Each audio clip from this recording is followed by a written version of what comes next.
Համար 4 և 6 մանկապարտեզների աշխատանքների մեկնարկից առաջ ստուգումներ են իրականացնում քաղաքապետարանի աշխատակազմի գլխավոր մասնագետ Սուսաննա Շավինյանը և աշխատակազմի աուդիտ Հովիկ Շալաղոյանը։ Հիշեցնենք, որ համար 4 և 6 մանկապարտեզները գործունեությունը դադարեցրել էին հուլիսի 1-ից։ Հուլիսի 1-ին երեխաների նվազման պատճառով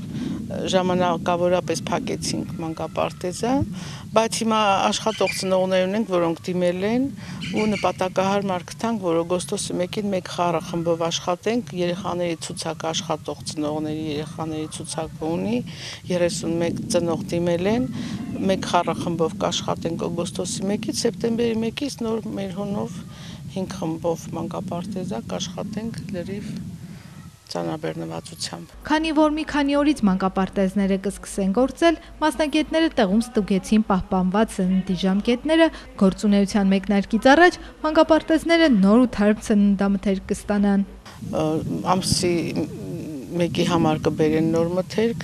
ամեն ինչ կազմակերպված, պայմանավորված է, հատկապես պատրաստ լինենք սննդի տեսակետից, որպեսզի ապահով լինենք։ Քանի որ երեխաների քանակը քիչ է, համար 4 և 6 մանկապարտեզներում մինչև սեպտեմբերի 1-ը կգործի մեկ խառախումբ։ Իհարկե